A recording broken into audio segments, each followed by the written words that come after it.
வணக்கம் மக்களே. இப்போ பனைமரம் வந்து நம்மளுக்கு வந்து பனைமரம் வந்து ஓலை வந்து வீடு கட்டலாம். ஆமாம், வீடு கட்டினா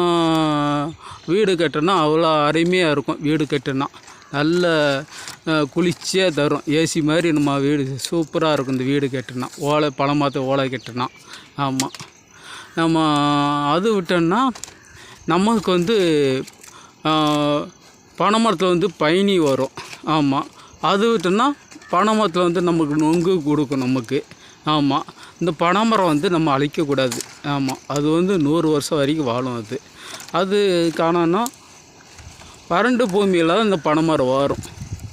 வறண்ட பூமியில் இந்த பனைமரம் வளர்ந்து வருது. ஆமாம்,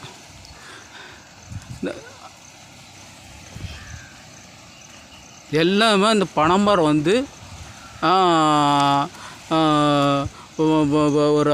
ஒரு ஆடு ஒரு தொழு அமுத்தானா இந்த ஓலை வச்சு தான் நம்ம மேய்வாங்க. ஆமாம், இந்த ஓலை வச்சு மேய்ஞ்சோன்னா அவ்வளோ ஆட்டுக்கு அவ்வளோ அருமையாக நம்ம வந்து குளிச்சு ஆட்டுக்கு கொடுக்கும். ஆமாம், இல்லைன்னா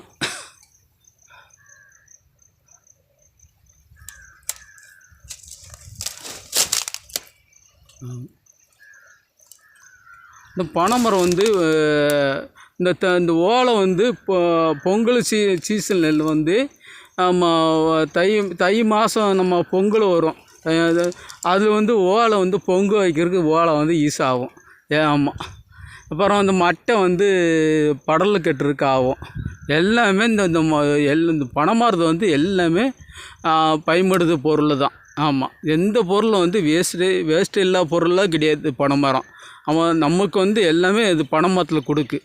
ஆமாம், இப்போ நிழலுக்கு இப்போ ஒரு பனைமரத்தில் மழை பெஞ்சானா இந்த பனைமரத்தில் நம்ம வந்து நிழலில் நம்ம பனைமரத்தில் நம்ம ஒண்டியே இருக்கலாம். ஆமாம், வெயில் அடித்தாங்கன்னா நம்ம வந்து பனைமரத்தில் கிட்டே இருக்கலாம். பனைமரத்துக்கிட்ட எல்லாமே இந்த நிழல் வந்து எல்லாமே நமக்கு பனைமரத்தில் எல்லாமே நமக்கு கொடுக்கு. ஆமாம், அந்த பனைமரம் வந்து நம்ம அழிக்கக்கூடாது மக்களே. இந்த சேனலில் பிடிச்சாங்கன்னா ஓகே பண்ணுங்கள், கமெண்ட் பண்ணுங்கள், சப்ஸ்கிரைப் பண்ணுங்கள். இந்த சேனலுக்கு கொஞ்சம் ஆதரவு கொடுங்க மக்களே.